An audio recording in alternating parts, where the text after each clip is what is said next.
Good morning students. आज हमारा next topic आता है electric field intensity due to uniformly charge spherical shell. Gauss formula की अगली एप्लीकेशन, ठीक है। क्या पढ़ेंगे? Electric field intensity due to किसके कारण? Uniformly charge spherical shell. Uniformly charge spherical shell, ठीक है। एक स्फेरिकल सेल लेके चलना पड़ेगा, उसके ऊपर यूनिफॉर्मली चार्ज लिखना है, ठीक है। यूनिफॉर्मली चार्ज क्या करना है? यूनिफॉर्मली डिस्ट्रीब्यूट करना है उसके सरफेस के ऊपर, ठीक है।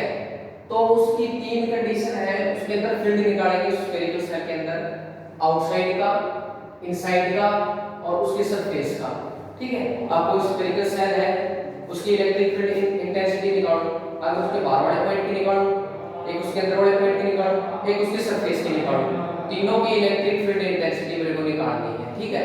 ये तीन केस बनते हैं, चौथा केस तो बनता ही नहीं, एक आउटसाइड, इनसाइड और सरफेस, तीन केस बनते हैं। तीनों केस की इलेक्ट्रिक फील्ड इंटेंसिटी निकालूंगा, ठीक है।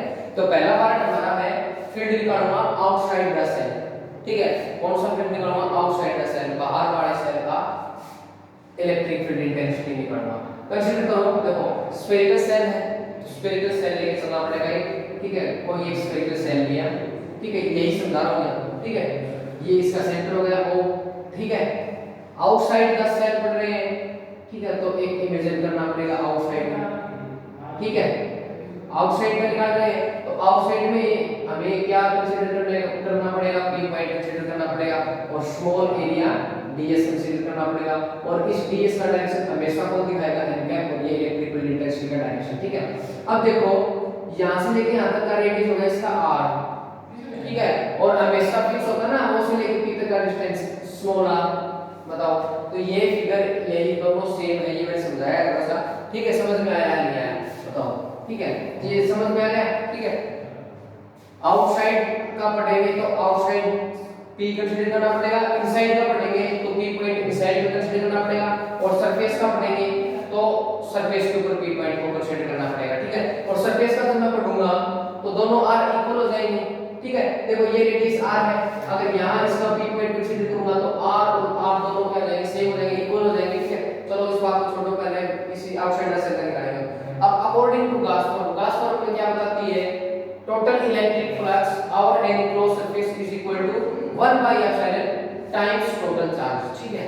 यानी E ds is equal to q बटा एप्सिलॉन, ठीक है। ये डॉट है, इस डॉट को हटाऊंगा तो क्या आएगा? E ds cos 0 is equal to q बटा एप्सिलॉन, और cos 0 का वैल्यू 1, यानी कि E ds। अब E का तो इंटीग्रेशन होगा नहीं, E आ गया बाहर, इंटीग्रेशन किसका होगा? ds का, और ds का इंटीग्रेशन सरफेस एरिया किसका? स्फेरिकल सेल का क्या होता है? 4 pi r स्क्वायर, ठीक है। अब देखो E बाहर, ds का is equal to q by epsilon naught, और ds का क्या हो गया? 4 pi r स्क्वायर, ठीक है, is equal to q by epsilon naught, ठीक है। अब हमें तो फील्ड निकालना है, तो फील्ड को एक साइड रख लो, बाकी जो मल्टीप्लाई में वो किसके? डिवाइड में। तो E का वैल्यू क्या आ गया? q बटा 4 pi epsilon not r square, which is required solution. ये हमने फील्ड निकाल दिया। कौन सा फील्ड निकाला है? आउटसाइड द सेल, सेल के बाहर का फील्ड निकाल दिया, ठीक है।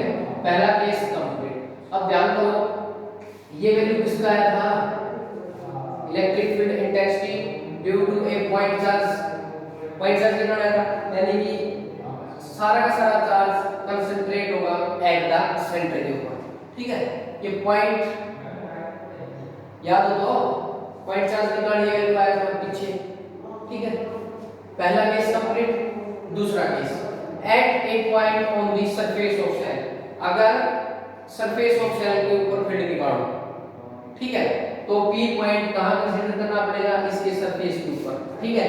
ये P पॉइंट कंसीडर किया, स्मॉल एरिया कंसीडर किया, और ds का n यूनिट वेक्टर इसके डायरेक्शन को शो करेगा। वो पॉइंट ये r हो गया, ये r हो गया। अब देखो सरफेस ऑफ सेल पढ़ रहा हूं तो दोनों r इक्वल होंगे, क्योंकि सरफेस के ऊपर पढ़ रहा हूं ना। इस ये P पॉइंट हमने यहां कंसीडर किया है, ठीक है। ये P पॉइंट यहां कंसीडर किया, ये तो r था ही। अब ये r भी यहां तक ही बनेगा, P पॉइंट यहां हो गया। देखो ध्यान से देखो, ये सेंटर O, ठीक है, यहां मैंने P पॉइंट कंसीडर किया, ठीक है, स्मॉल एरिया, ठीक है। O से लेके P तक का डिस्टेंस स्मॉल r, और वैसे इसका रेडियस r, तो r और r इक्वल होंगे या नहीं होंगे? लेकिन किस कंडीशन में, जब फील्ड निकालने जा रहा हूं मैं सरफेस ऑफ द सेल के ऊपर, ठीक है। तो r और r इक्वल हो गए, तो बाकी वैल्यू तो वही बनेगी, इसमें पुट करो, देखो E q 4 pi epsilon not, r की जगह बड़ा आ जाएगा। बस ये वैसे ही करना है, ये मैंने ना सीधा इसका लिख दिया, आपको इसी तरीके से करना है। E ds q by epsilon naught और ds का 4 pi r स्क्वायर होता है, ठीक है। सरफेस का निकालना तो बड़ा r आएगा, ठीक है, और वो r इस डिवाइड में चला जाएगा, तो E की वैल्यू क्या बनेगी q 4 pi epsilon not r square, ठीक है। तो ये हमारा फील्ड निकल गया सरफेस ऑफ सेल का, ठीक है। तो दूसरा केस भी हमारा क्या हो गया, कंप्लीट हो गया।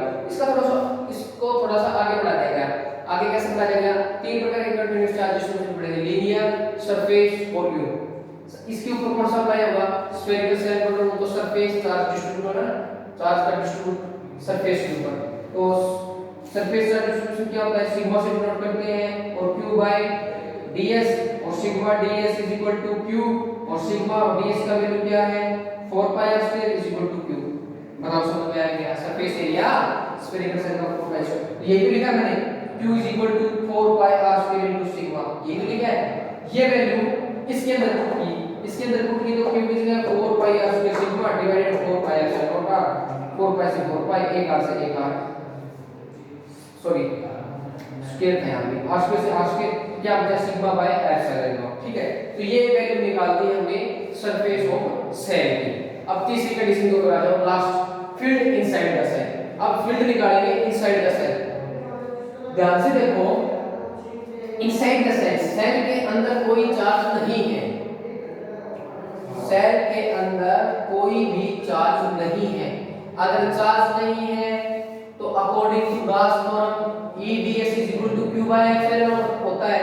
अब चार्ज तो है ही नहीं है, तो is equal to 0 इनसाइड, तो E ds का इंटीग्रेशन होना, E का तो होगा नहीं, is equal to 0, E ds का 4 pi square is equal to 0, ये इस साइड मल्टीप्लाई में डिवाइड में 0 का 0, E is equal to 0, यानी कि electric field intensity inside the shell always 0। ये बात ध्यान हमेशा रखना, जहां चार्ज नहीं है वहां इलेक्ट्रिक फील्ड भी नहीं है, ठीक है। तीन केस बने हैं, outside the shell, surface of the shell and inside the shell. Competition exam के लिए फील्ड इनसाइड द सेल कितना होता है, ऑलवेज 0, सरफेस के ऊपर और